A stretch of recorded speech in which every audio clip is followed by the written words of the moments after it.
this is Seema and I'm back with a new lesson on similar sounding words.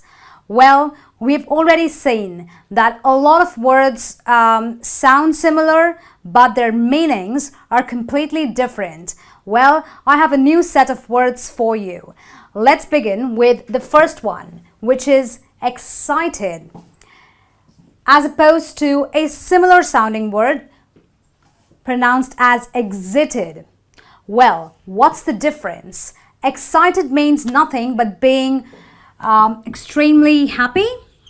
That is very happy, or when you're really in an upbeat mood. So I could say that I am very excited about going to a picnic tomorrow. Okay, that's being very, very happy. As opposed to exited. Exited is nothing but the verb form of the word exit. In other words, it means something that when we leave something. So if I say, I exited the movie before it finished, I'm actually saying I left the movie. I exited the theater before the movie got over.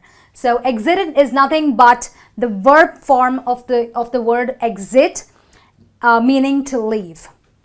Moving on to instill, as opposed to its similar sounding friend, install. Well, what is the difference between both these words? Instill is nothing but to build up, or to establish, maybe.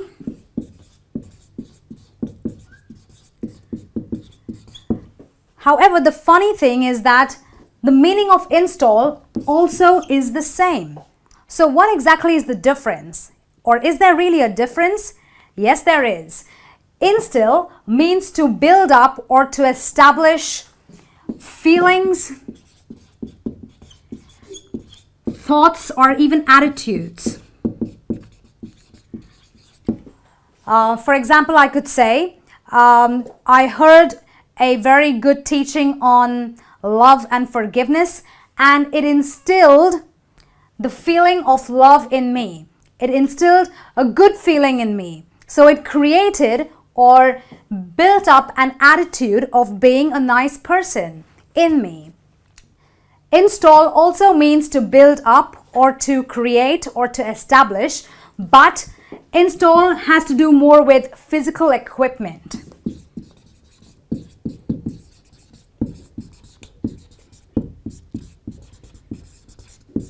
So I could say that here is a place that we can install our new gadgets in. So install is nothing but building up or establishing or putting up physical equipment, things in the physical.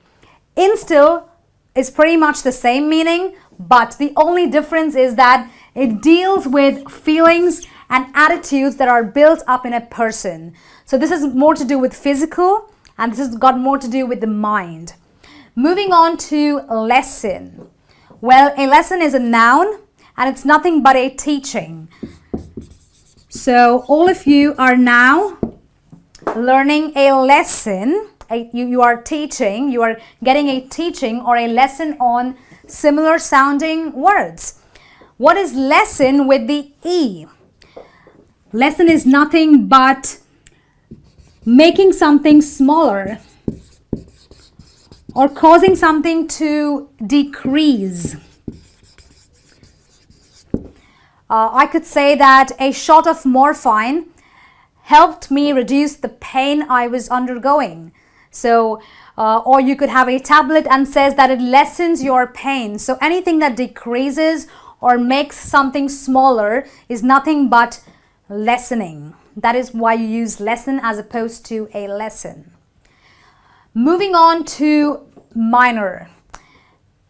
Then you have another word sounding minor again, but the spellings are different and so are the meanings. Minor is nothing but a person who is well below the age limit specified for an adult. So in some countries, you have an adult who is 18 and above. In some countries, it is 16 and above. So if you are below the specified age limit of an adult, that's what makes you a minor. So a lot of you cannot drive because you are a minor. You are maybe below 18 or you are maybe below 16, depending on the law in your country. Moving on to minor with the E. A minor is nothing but someone who a worker of the mines. Somebody who works in the mines is a minor. So you could be working in a diamond mine, that makes you a minor. You could be working in a coal mine, and that could make you a minor. Well, the next word is comma, as opposed to coma. Well, both of them sound similar, but comma is nothing but a punctuation mark, which looks like this. And we normally use it in sentences when we can't really say a sentence in one breath. So you have long sentences which give you the punctuation mark of a comma. What is a coma? Well, a coma is nothing but a long-term unconscious disease or an unconscious situation.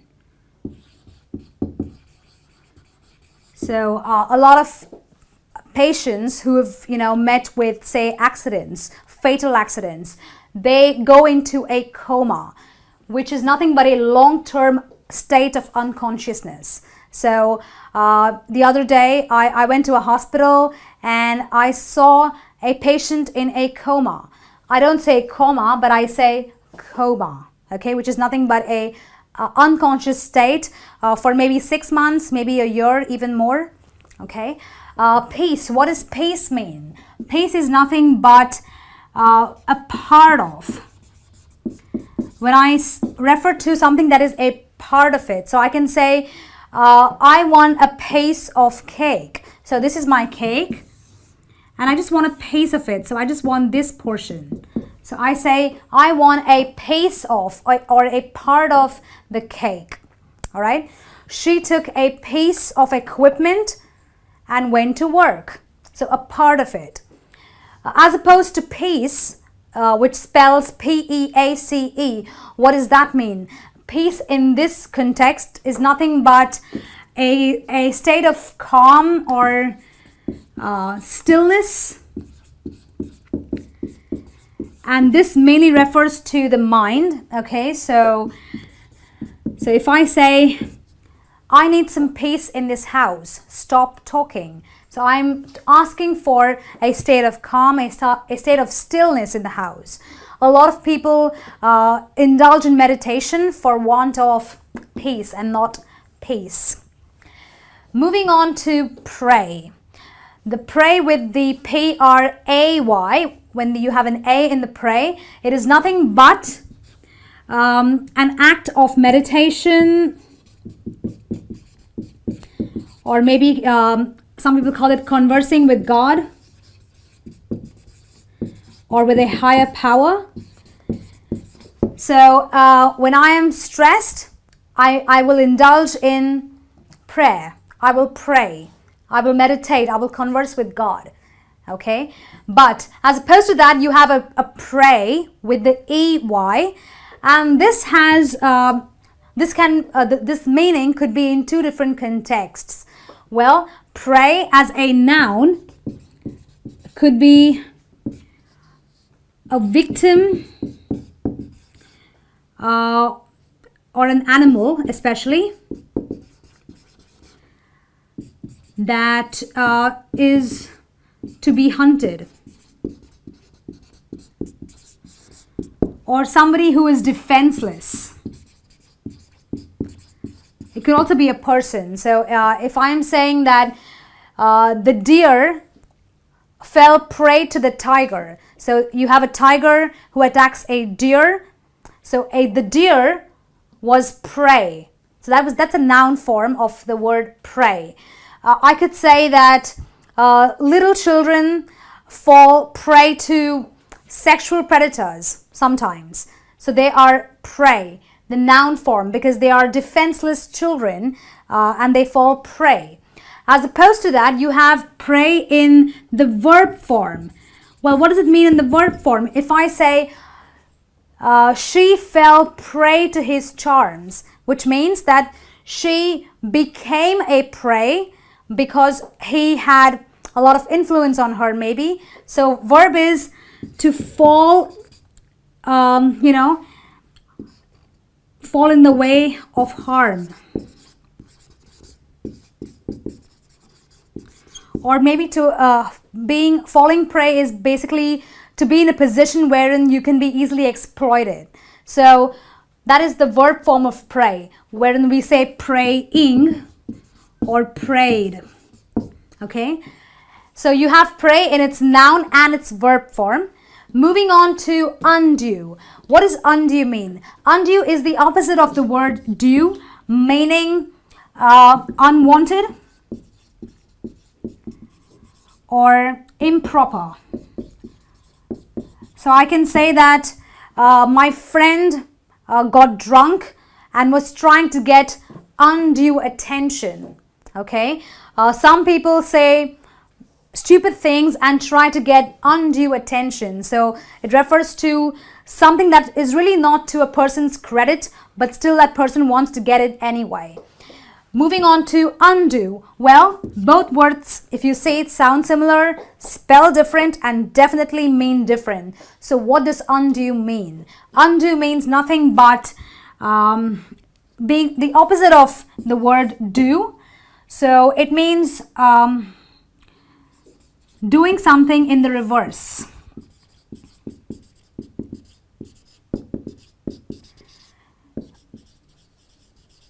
Well, sometimes you type something on a computer and you're typing and then you've made a typing error. So what do? You have the undo button on your computer. What does the undo button do? It reverses what you've already done. So undo is nothing but doing something in the reverse. Okay? Right, so that brings me to the end of this lesson on similar sounding words.